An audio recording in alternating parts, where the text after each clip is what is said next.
Recording a Feed Your Brand podcast, which we'll get to in a moment, and the Podetize coaching call, where we are coaching our clients on Zoom, and you are getting to get a sneak peek into it on the live stream world.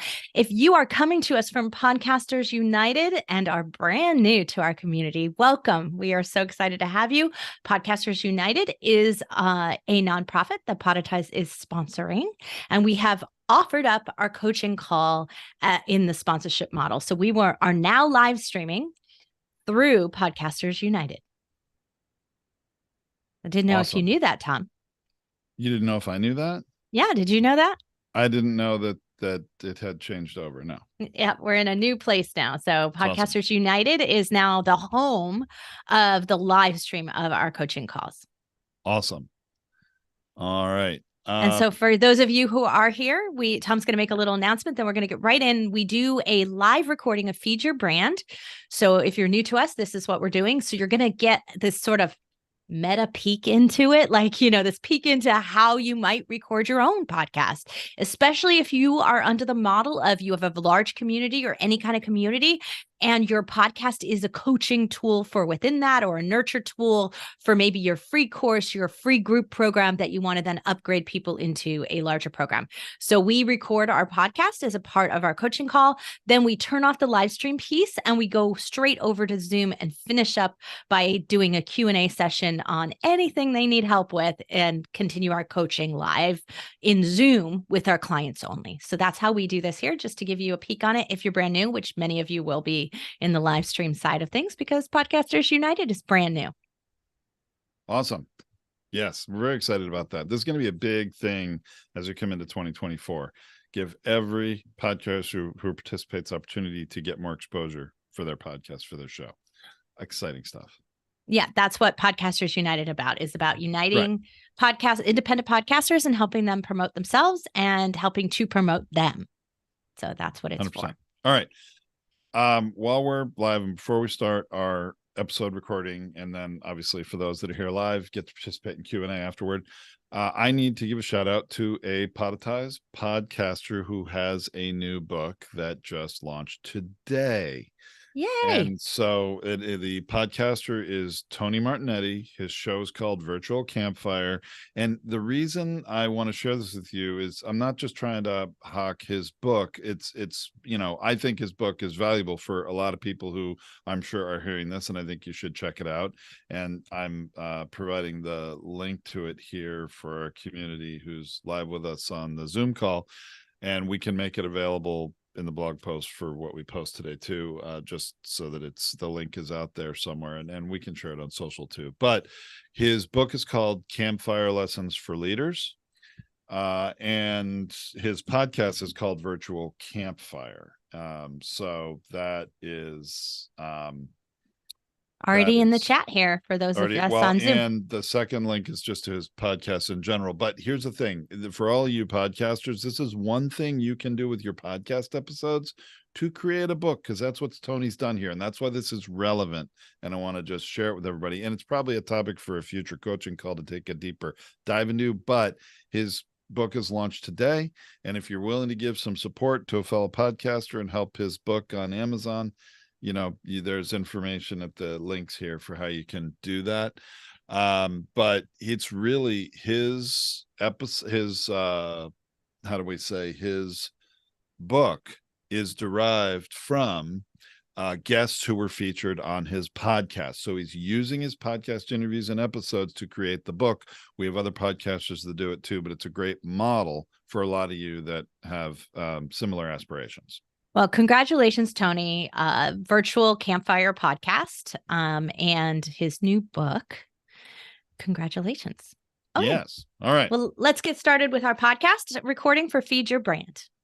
Let me see. Do we have in our chat since? Yeah, it was probably. No, I came on after. Okay, I'll take it. I'll take it away. You take the lead. Thank you. Hey everyone, welcome to Feed Your Brand. I'm Tracy Hazzard, and along with my co-host Tom Hazzard, today we are talking about the pitfalls of over-guesting. That's guesting more than guesting more than you do your own show. That's what we're going to talk about. Mastering guest, yes, over-guesting. It's That's a term. Thing, Tracy? That's a thing? It's a thing, and we're going to Whoa. talk about that today. So, mastering guest appearances while prioritizing your own podcast. So, because we've been talking about podcast swapping a lot, Tom, where I go on your show, you come on my show, right? There's an equality there. There's a balance to that. But when you're not doing that and you're guesting on a bunch of shows that aren't reciprocating, now we have some imbalance between our show and their show, and between how our name shows up there and its authority ranking. That's what we're concerned with. So that's some of the pitfalls of overguesting that we're going to talk about today. I'm very excited to talk about this, Tracy, because I think there's almost a bit of a cognitive dissonance. People thinking, what do you mean? What does overguesting mean? You can guess too much. And, I bet there's some confusion and uncertainty there that we're going to shed some light on. There's never such a thing as too much publicity. Is that what you're thinking? Like, that's what a lot of people would say. Any publicity is good publicity. Any exposure is good exposure. But I think we're going to sort of share that there's some other things to consider here. Yeah. So what I want you to do is think about your show first, okay? You're building and investing in a platform of information, of messaging, of authority, of ranking, of search engine optimization, whether it's in Google or the pod player apps like Apple and Spotify and all of those places out there. You're investing in that by doing your show. So even if you aren't investing money, you're investing a lot of time in doing that. So you need to understand where you are with that. Now, if you are, I'm going to assume here that you're at minimum producing a weekly show. If you're producing less than that, you need to balance out the equation of what we're talking about here today. But we're assuming, because that's our advice to you out there, is to produce a consistent weekly show. So 52 weeks a year, you have a podcast episode that airs. You don't have to record them 52 weeks in a row. You can batch record, but you're going to produce and publish 52 weeks of the year. You're going to show up for your listeners on that consistent basis is another way to say it, right? Exactly. So that's what we're going to say here. So when we're talking about our numbers and what we're sharing here, we're sharing that as if you're doing a weekly show. Okay. Change your numbers if you're doing a monthly, seasonal, change your numbers. Okay. And what we found is that there's a balance between promoting yourself and your show, promoting your guests, promoting those episodes, and somebody else doing it. So in other words, when you guest on a show, you're relying on their promotion process as well. Here's the thing. There are a lot of you out there who just don't do a good job of promoting your own episodes. Surprise. Right, Tom? I mean, we see it all the time. Despite our best intentions, there's only so much each of us can do. And maybe we're at a point where we're bootstrapping it and we can't afford a social media manager or a VA to do some of the things for us. And that's understandable and okay. But then, herein lies some of the potential problem, right? Right. Because if you're not doing a great job of promoting your own show, you guest on a show that does a fantastic job of promoting you, they're going to outrank you. So now your show is being pushed down.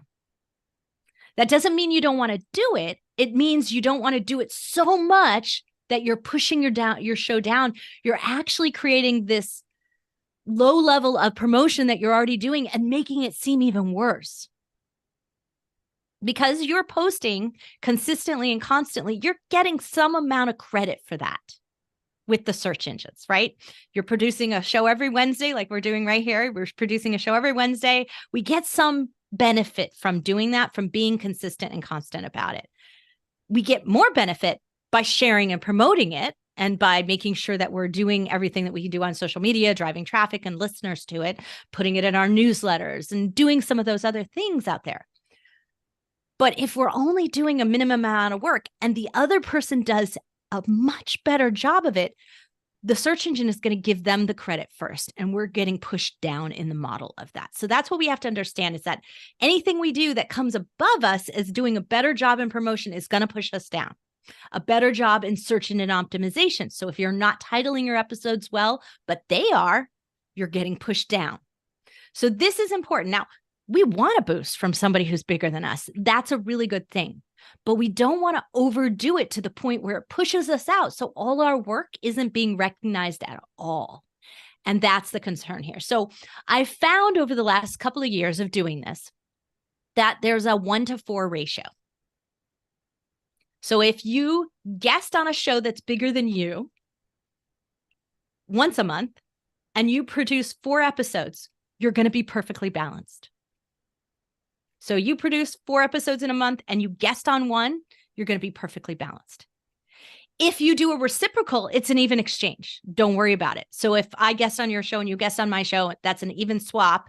That's okay. We're still even. So now we've lowered it down. So now you could still do 2 guesting spots a month, because that one's an equalization between my show and their show. So that's the first step we want to analyze, is saying, okay, how much are we going to guest? If we're just doing the bare minimum and producing our episodes once a month. So Tracy, I've had it happen where a podcasting customer we do production for says, I've got too much on my plate. I'm going to pause my own podcast and I'm just going to go be guests on other shows for the next 3 months.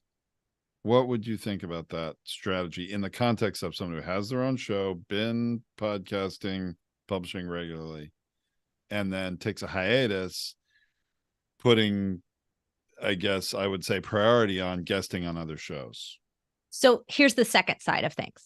If you're not doing a good job of promoting your guest appearances, then that is a failure strategy. It will fail just as much. In fact, it will fail more than doing your own show, because it's only as good as the podcaster, that show that you're going to guest on, does a good job in promotion.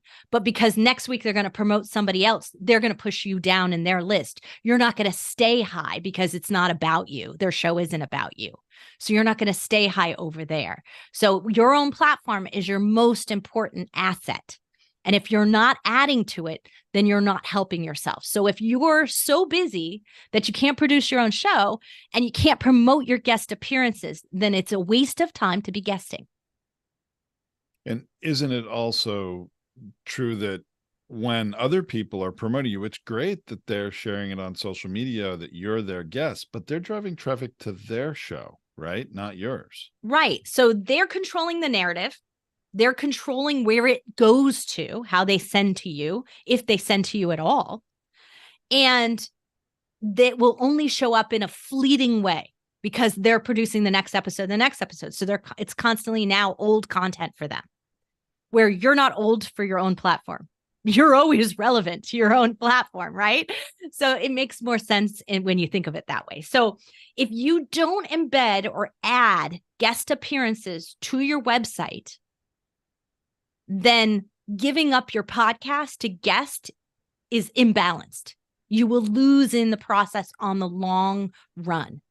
Short term, you'll see the little boosts that are happening, and hopefully you're going to get a little bit of exposure to someone else's audience. Maybe you'll have a few listeners who come and become clients. So there's some worth to that, but it's short-lived. It won't last, because a long-term residual value is in making sure that those guest appearances add authority to your platform. And that needs to happen in your space. So it needs to happen in your website. So if you're not doing that, at minimum, rethink this idea that guesting is going to be more powerful and worth your time. It's not going to be any more worth your time. So if you don't promote better, if you don't embed, and if you don't produce your own show consistently and constantly, you very quickly can overguest. I can imagine you guest on someone else's show and then they learn, oh, you have a podcast too, and they go check it out, and you haven't published an episode in 2 months. That's probably not going to motivate them to give your podcast a try. Right. And here's the one thing. So this occurs across Google, YouTube, and the podcast player apps. All 3 places you will end up falling down in your authority ranking, in your search engine optimization, and how you show up. You will lose in the lists in all 3 places It won't happen in Facebook. It won't happen in Instagram. It won't happen in TikTok, because that is all a timeliness anyway. So if you're not currently posting something, you're not relevant to their algorithms. So it wasn't going to happen anyway for you there. But those things have long-term residual value: Google, YouTube, and your podcast app, right? The player app itself, its search engine. Its search engine doesn't care when those things were posted. It only cares that they were posted and what they were about. So you can stay relevant there a much longer time, but you can't do that if you're not consistently out there. It's just not going to work. So that's one thing to consider. And the second part of it is that guesting is a much more difficult sales model, because you have to rebuild your trust every single time you guest. So every single time I guest on a new show, I have to build trust with the host and build trust with that audience. I have to start my storytelling all over again. I spend a lot of time having to go to orient them to me, to get to know me, so that they will trust me, right? They got to know, then like, then trust me. And I have to build that up in whatever that episode is. And that's the only time I have to do that. On my podcast, I'm building trust over time. I can do it on a micro level over time. I can tell you a great story. I can share a case study. I can give you some statistics. I can give you some resources. Over time, you're going to build such trust with me that everything that I share with you comes at a much higher jumping off activity place. So I'm more likely as a listener to take action because I've been listening to you for a while. That's not the case when you're a guest on a show. You have to restart it every single time. So it is much harder to guest and get results unless there's the perfect audience match, the host that already trusts you and gives you the right credit level. It's just harder. So you can see some ineffectiveness in the process. Now, I'm a huge fan of doing both. Don't get me wrong. And because I produce over 2 episodes a week and I have a ton of content out there, and I use guesting as much as I use having guests on my show as lead generation, collaboration, and networking, it's okay for me to do a weekly guesting spot. But I have such long-term built authority. I have thousands of articles. I have thousands of search engine listings. So I will outrank someone that I guest on 99% of the time.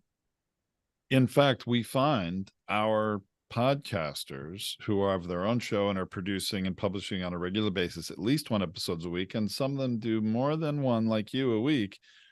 They very, very often outrank their guest for their own name, their own business name, their podcast name, when they're a guest on their show. So this actually can flip if you are doing a certain volume of not only your own episodes, but also guesting.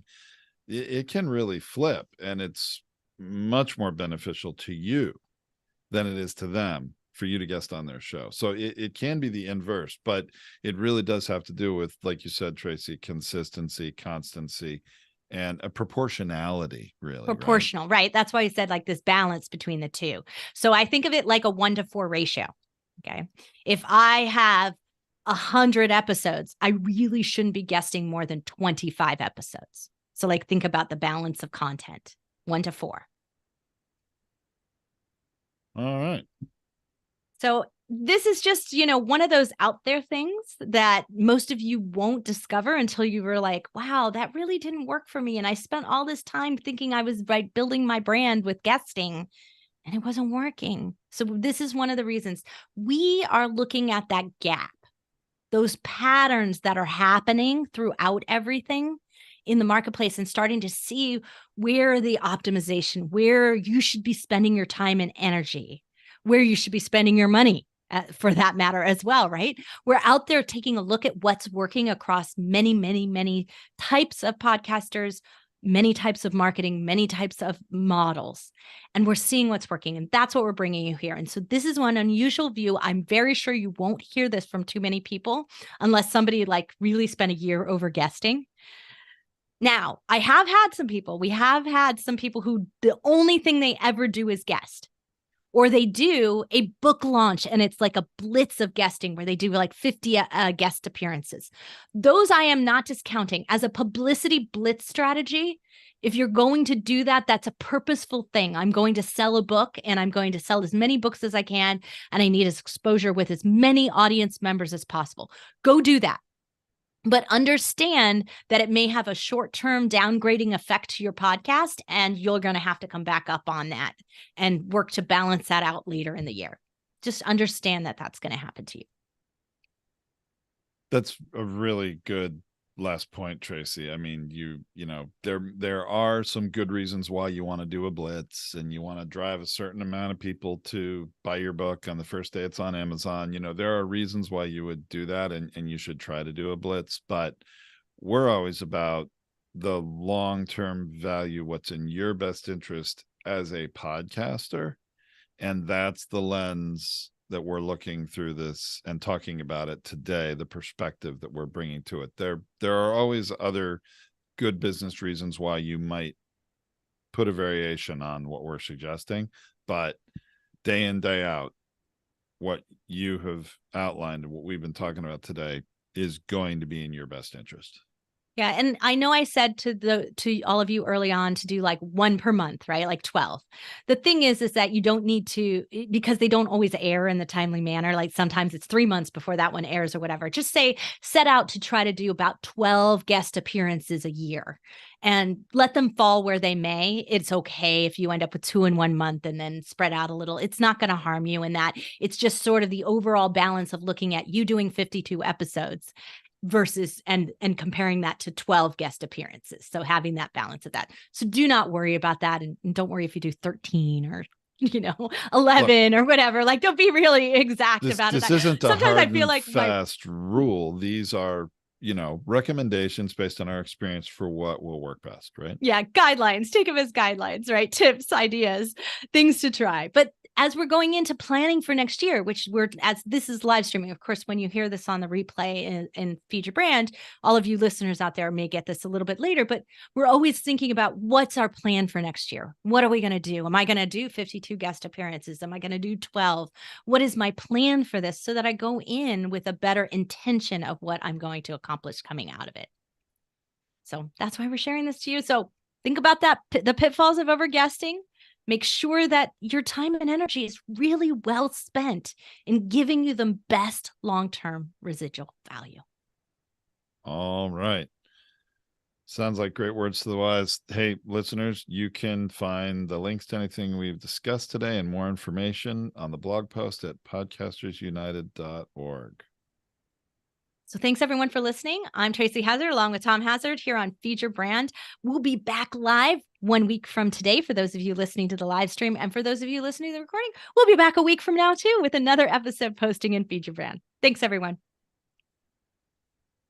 Okay, those of you watching on the live stream, we're going to end this. If you were a Podetize customer, you'd be able to participate in continued discussion and live Q&A on Zoom.